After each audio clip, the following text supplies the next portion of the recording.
Guys, welcome back to my channel. तो आज की ये वीडियो है हमारे सब्जेक्ट साइंस में, जिसमें आज की इस वीडियो में हम बात करने वाले हैं कि आखिर जानवरों में यहाँ पे रेस्पिरेशन कैसे होता है।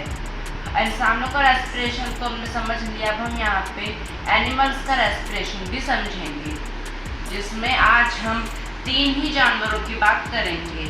पहला है सबके घरों में पाए जाने वाले कॉकरोच, दूसरे हैं जमीन पर पाए जाने वाले, मिट्टी में पाए जाने वाले अर्थवर्म, और आखिरी में है पानी में रहने वाली फिश यानी कि मछली। आज हम इन तीनों के रेस्पिरेशन प्रोसेस की बात करेंगे। तो चलिए फाइनली वीडियो को स्टार्ट करते हैं। पर स्टार्ट करने से पहले आप में से जो लोग मेरे चैनल पर नए हैं वो मेरे चैनल को लाइक करें, सब्सक्राइब करें और साथ ही साथ बेल आइकन भी प्रेस करें, ताकि जो वीडियोस आने वाली हैं नोटिफिकेशंस आपको पहले से ही और जल्दी मिलती रहे। तो चलिए फाइनली अब इस वीडियो को स्टार्ट करते हैं। सबसे पहले हम बात कर लेते हैं पॉइंट 1 यानी कि रेस्पिरेशन इन कॉकरोच। तो देखिए, कॉकरोच के यहाँ पे मेनली 3 पार्ट्स होते हैं जिसके थ्रू वो रेस्पिरेशन करता है। सबसे पहला होता है स्पाइरकल्स, दूसरा है ट्रैकिया और तीसरा है ट्रैक्यूल्स। चलिए समझते हैं कि आखिर तीनों के जरिए वो अपनी रेस्पिरेशन प्रोसेस कैसे करता है। तो इसी तरह से यहाँ पे कॉकरोच भी अपना रेस्पिरेशन का प्रोसेस करता है। चलिए अब देख लेते हैं कि आखिर वो अपना रेस्पिरेशन का प्रोसेस कैसे करता है। कॉकरोच यहाँ पे इंसानों की तरह नॉर्मली अपनी नाक से हवा नहीं लेता है। उसके यहाँ पे बॉडी में साइड में छोटे छोटे एयर होल्स होते हैं, जिनको हम यहाँ पे स्पाइरकल्स भी कहते हैं। वो बिल्कुल यहाँ पे जैसे प्लांट की लीव्स में स्टोमेटा होता है वैसे ही होते हैं। छोटे छोटे से यहाँ पे छेद होते हैं जो कि यहाँ पे कभी कभार खुलते हैं, जिससे कि यहाँ पे कॉकरोच ऑक्सीजन को अंदर लेता है। तो ये काम हो गया स्पाइरकल्स का, यानी कि स्पाइरकल्स ने ऑक्सीजन को यहाँ पे कॉकरोच के शरीर के अंदर पहुँचा दिया। दूसरा पार्ट होता है ट्रैकिया, जो कि यहाँ पे स्पाइरकल्स से ही जुड़ रखा होता है। ट्रैकिया के द्वारा ऑक्सीजन यहाँ पे ट्रैवल करता है और ट्रैवल करता रहता है। और आखिर में तीसरा पार्ट होता है ट्रैक्यूल्स, जो कि छोटे छोटे से बबल्स के फॉर्म में अलग अलग पार्ट्स में लग रखा होता है, और वहीं पर जाकर ऑक्सीजन पहुँचता है।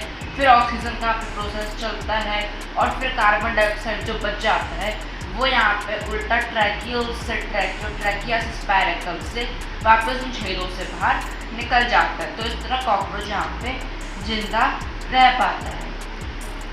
अब बात कर लेते हैं पॉइंट 2 यानी कि रेस्पिरेशन इन अर्थवर्म, यानी कि जो अर्थवर्म होते हैं जो कि यहाँ जमीन पर चलते हैं, या आखिर आप रेस्पिरेशन कैसे करते हैं। देखिए, अर्थवर्म को रेस्पिरेशन के लिए चाहिए होती है मॉइस्ट स्किन, यानी कि जिस चमड़ी पे नमी लग रखी है, कि जिसपे थोड़ा सा मॉइस्चर हो, वैसी स्किन यहाँ पे अर्थवर्म को चाहिए होती है। उनके शरीर के बिल्कुल नीचे होती है यहाँ पे ब्लड कैपिलरीज, जहाँ पे वो अपना ये प्रोसेस करते हैं।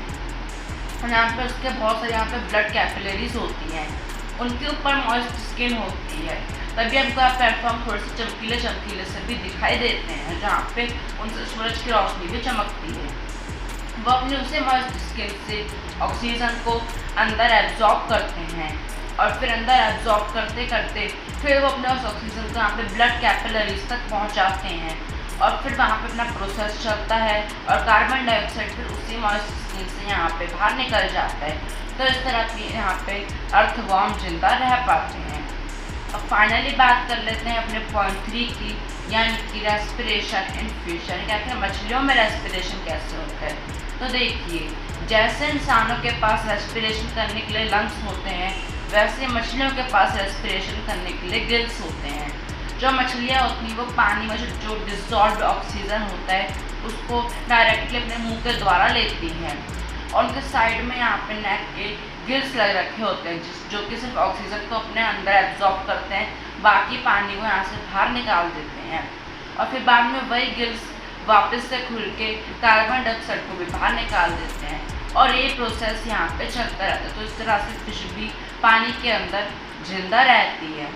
तो आज की वीडियो के लिए बस इतना ही। अगर आपको वीडियो अच्छी लगी तो उसको लाइक और सब्सक्राइब जरूर करें। तो के लिए bye bye and take care.